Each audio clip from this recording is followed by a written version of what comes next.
Friends, फिर से स्वागत है आपका हमारे चैनल वाईफाई रिपोर्ट में। जैसा कि आप सब जानते हैं, हमने स्टार्ट किया हुआ है बिजनेस इकोनॉमिक्स। इसमें हमने 3 लेक्चर कंप्लीट कर लिए हैं। इसी सीरीज़ में हम आगे बढ़ते हैं। आज का हमारा टॉपिक है utility analysis and indifference curve. Start करने से पहले यदि अभी तक आपने हमारे चैनल को सब्सक्राइब नहीं किया है तो प्लीज़ सब्सक्राइब करें और बेल आइकन पर क्लिक करें ताकि आने वाली हर वीडियो की नोटिफिकेशन आप तक पहुंच सके। चलिए फर्स्ट हम स्टार्ट करते हैं यूटिलिटी एनालिसिस। अच्छा, कभी किसी के माइंड में आया कि हम किसी चीज़ की डिमांड क्यों करते हैं? चलिए मैं आपको बताती हूँ। प्रत्येक व्यक्ति की कुछ आवश्यकता होती है जिसे उसको पूरा करना होता है। इसी आवश्यकता को पूरा करने के लिए वह डिमांड करता है और जिस वस्तु में उसकी आवश्यकता को संतुष्ट करने का गुण पाया जाता है, मतलब जिस वस्तु में उसकी जो आवश्यकता है उसको सेटिस्फाइड करने की क्वालिटी होती है, यही क्वालिटी यूटिलिटी कहलाती है, यानी उपयोगिता कहलाती है। इसका संबंध, इसका रिलेशन केवल आवश्यकता की संतुष्टि से ही होता है। इसमें लाभ व हानि पर कोई विचार नहीं होता है, जैसे दूध और शराब। अब हम देखते हैं कि शराब में यूटिलिटी का गुण कैसे पाया जाता है। शराब में भी यूटिलिटी का गुण पाया जाता है। क्यों? क्योंकि एक शराबी की आवश्यकता है शराब, और शराब में उसकी आवश्यकता को सेटिस्फाइड करने की क्वालिटी होती है। तो यूटिलिटी क्या है? किसी की आवश्यकता को संतुष्ट करने के लिए जिस वस्तु में जो क्वालिटी पाई जाती है उसको कहते हैं यूटिलिटी, यानी उपयोगिता। ये था उपयोगिता क्या होती है। नेक्स्ट हम देखते हैं कैरेक्टरिस्टिक्स ऑफ यूटिलिटी।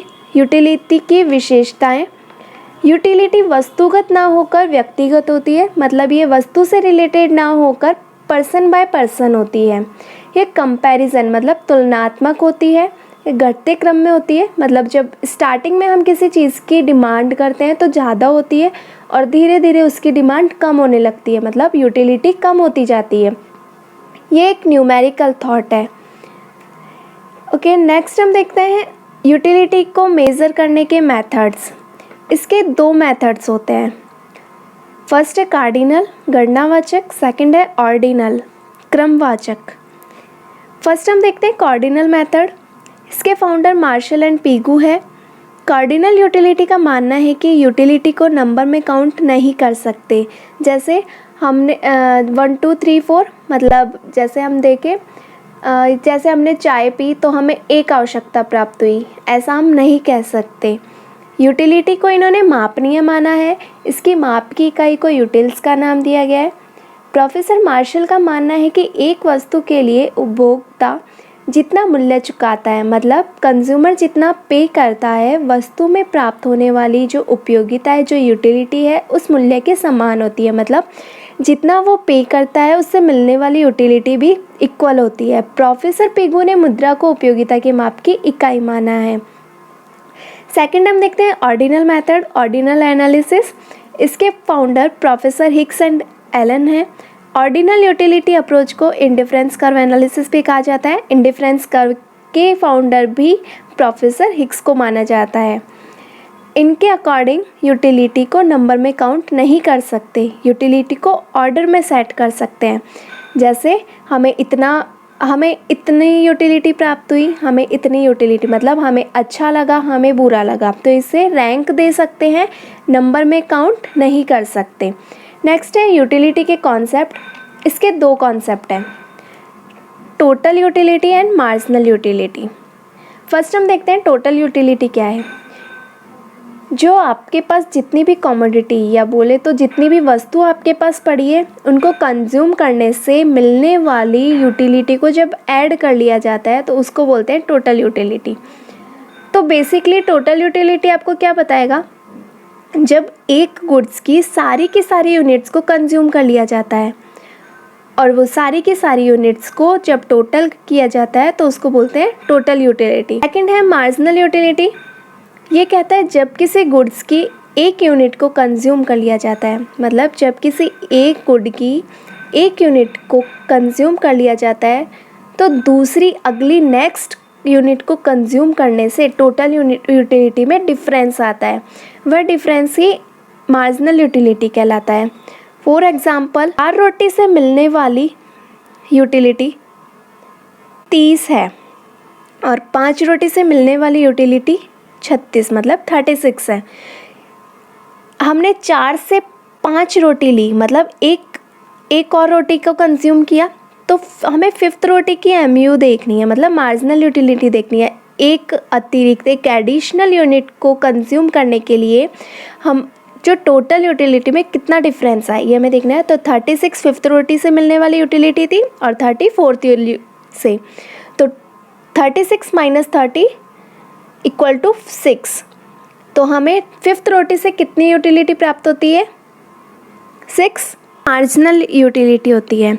और ध्यान रहे मार्जिनल यूटिलिटी कंटिन्यू कम होती जाती है और एक पॉइंट पर नेगेटिव हो जाती है।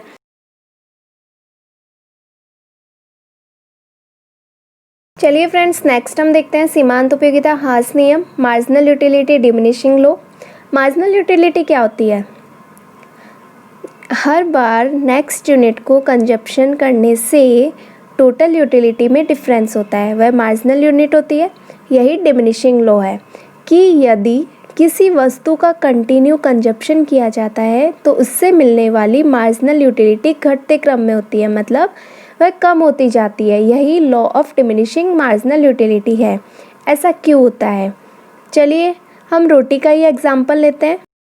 यहाँ हम रोटी का एग्जाम्पल लेते हैं।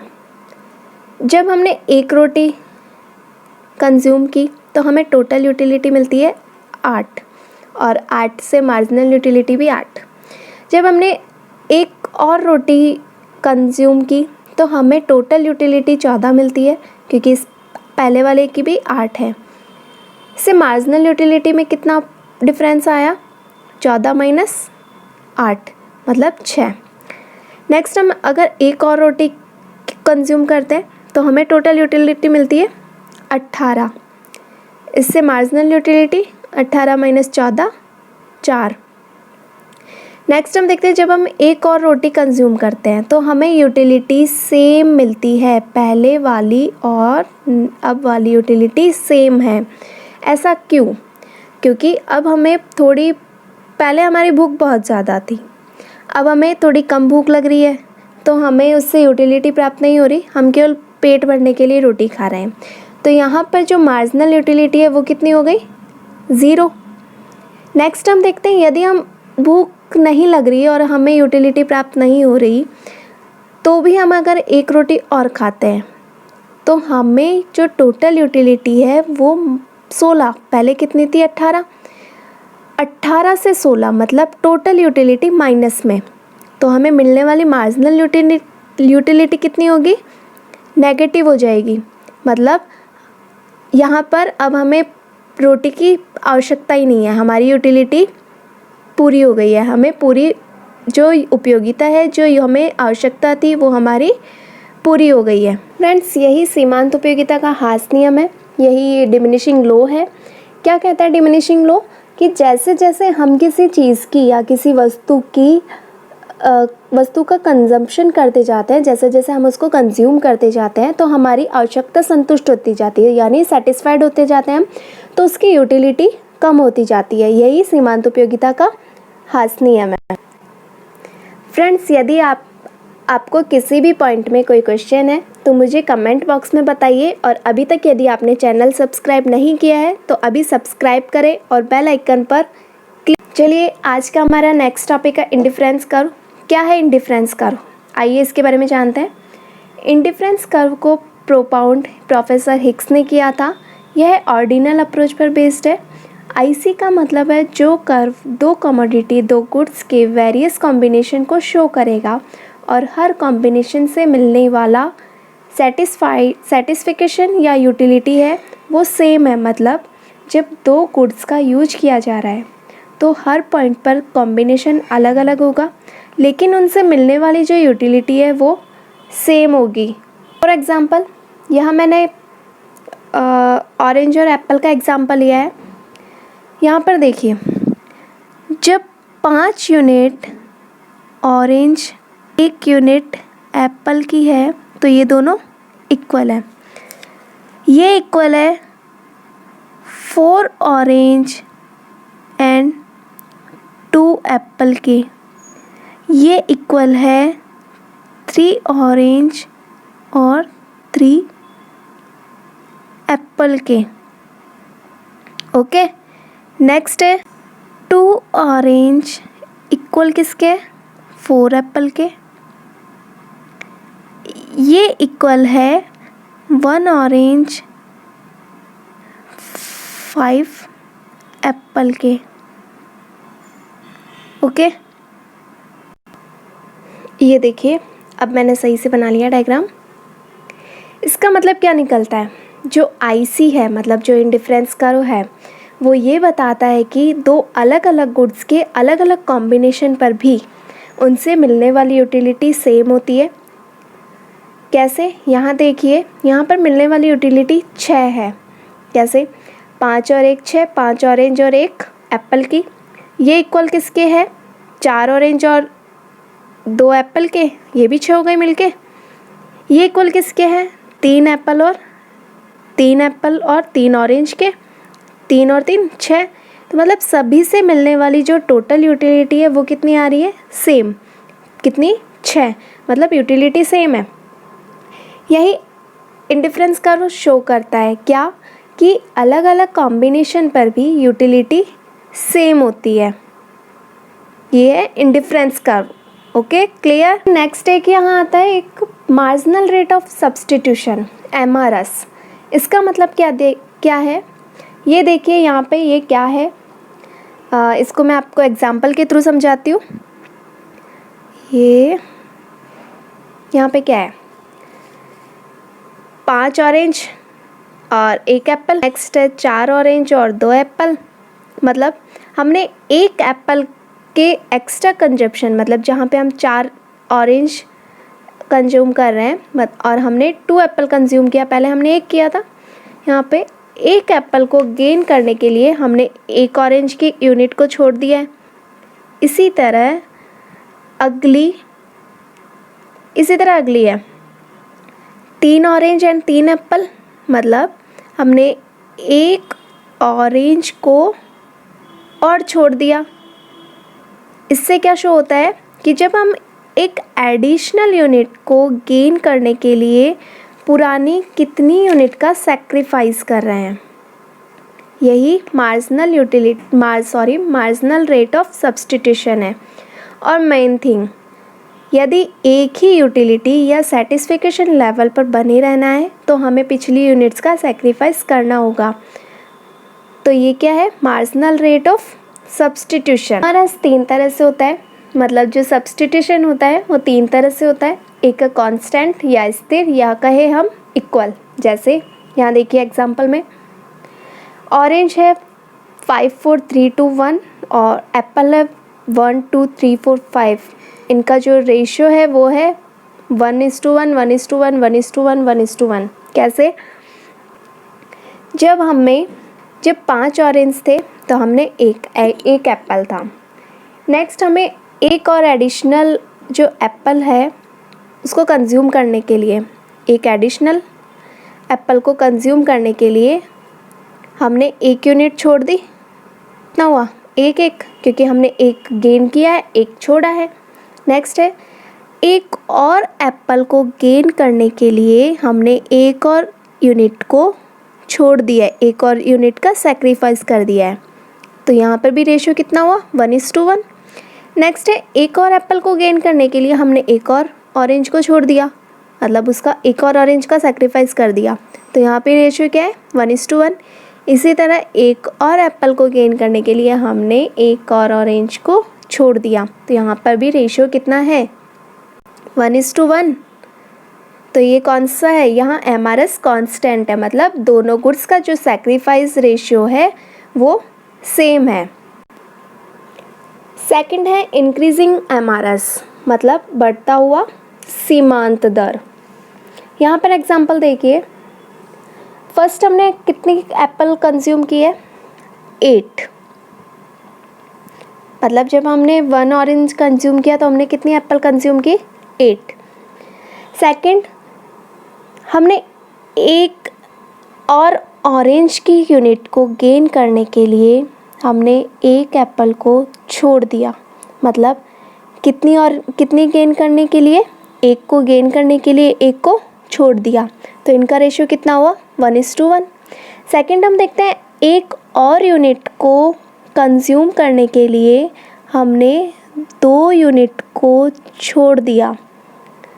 एक को कंज्यूम करने के लिए 2 यूनिट को छोड़ा, तो इनका रेशियो कितना हुआ 1:2। नेक्स्ट हम देखते हैं हमने एक और ऑरेंज की यूनिट को एक और ऑरेंज की यूनिट को कंज्यूम करने के लिए यहाँ पर हमने 3 यूनिट एप्पल की छोड़ दी, तो इनका रेशियो कितना हुआ 1:3। यहाँ हम क्या देखते हैं, अगली यूनिट को कंज्यूम करने के लिए हम पिछली यूनिट को या साथ वाली जो गुड्स है उसकी ज़्यादा यूनिट को सैक्रिफाइस करते हैं। मतलब एक को कंज्यूम करने के लिए हम कंटिन्यू ज़्यादा से ज़्यादा यूनिट को सैक्रिफाइस करते जाते हैं, तो उसे कहते हैं इंक्रीजिंग MRS। यही एग्जाम्पल में है, क्योंकि एडिशनल एक गेन करने के लिए हमने एक छोड़ी, अगली गेन करने के लिए हमने 2 का सेक्रीफाइस किया और फिर 3 का। इसको क्या बोलते हैं इंक्रीजिंग MRS। मतलब जब आप मोर एंड मोर गेनिंग के लिए पिछली यूनिट्स में ज़्यादा से ज़्यादा का सेक्रीफाइस करते जाएंगे तो इसको बोलेंगे इंक्रीजिंग MRS। एक होता है डिमिनिशिंग, जो है थर्ड MRS, डिमिनिशिंग MRS। जो IC कर्व है वो इसी पे बेस्ड है। ये क्या बोलता है, जब आप किसी एडिशनल यूनिट को गेन करने के लिए पहले से कम यूनिट का सेक्रीफाइस करते हैं। मतलब यहाँ देखिए हमने एक ऑरेंज पर 8 एप्पल्स, नेक्स्ट हम एक और ऑरेंज को गेन करने के लिए कितने एप्पल्स को सेक्रीफाइस करते हैं 3 को। एक और ऑरेंज को गेन करने के लिए हमने कितने एप्पल्स छोड़े 2, पहले 3 फिर 2। नेक्स्ट हम देखते हैं एक और ऑरेंज को गेन करने के लिए हमने कितने एप्पल्स छोड़े 1।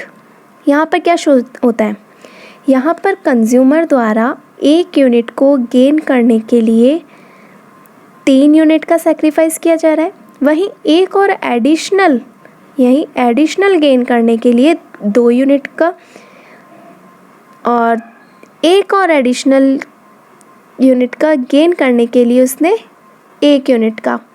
तो यहाँ पर क्या शो होता है कि उसने एक और एडिशनल यूनिट को गेन करने के लिए पहले के कंपैरिजन में कम यूनिट को सेक्रीफाइस किया है। यही डिमिनिशिंग MRS है। इसके आगे हम देखते हैं एक होता है इंडिफरेंस मैप। इंडिफरेंस मैप में बहुत से IC मतलब इंडिफरेंस कर्व को शो किया जाता है। मतलब बहुत सारे ICs के ग्रुप को इंडिफरेंस मैप कहते हैं। नेक्स्ट हम देखते हैं characteristics of IC, indifference curve की विशेषताएं। जो उदासीनता वक्र होते हैं, जो इंडिफरेंस कर्व होते हैं, उनका जो स्लोप होता है नीचे की ओर गिरता हुआ होता है। सेकंड है उदासीनता वक्र मतलब इंडिफरेंस कर्व, जो उनका मेन पॉइंट है मूल बिंदु के कॉन्वेक्स होते हैं, मतलब उन्तोदर होते हैं, कॉन्वेक्स होते हैं। थर्ड है किसी भी जो अक्ष है उसको टच नहीं करते हैं। फोर्थ है एक दूसरे को काटते नहीं हैं। मतलब इंडिफरेंस कर्व क्या होता है, इंडिफरेंस जो मैप होता है उसमें अलग अलग होते हैं और ये कभी भी एक दूसरे को काटते नहीं हैं। जो राइट हैंड साइड में जो स्थित उदासीनता वक्र है वो अधिक संतुष्टि स्तर व्यक्त करता है। उदासीनता मानचित्र में जो उदासीनता मैप है मतलब इंडिफरेंस जो मैप है उसमें बहुत सारे कर्व्स होते हैं।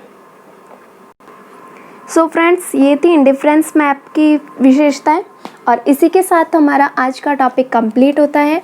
हमारा आज का टॉपिक जिसमें हमने यूटिलिटी के बारे में पढ़ा। यूटिलिटी क्या होती है, ये 2 तरह की होती है, total utility and marginal utility. Next topic हमने देखा इंडिफरेंस कर्व के बारे में, यह क्या होता है, इसके कैरेक्टरिस्टिक्स। आई होप आपको समझ आया होगा। अगर फिर भी आपको कुछ समझ ना आए मुझे कमेंट बॉक्स में ज़रूर बताएं ताकि मैं अपनी अगली वीडियो में सुधार कर सकूं। अभी के लिए take care, bye bye, thank you.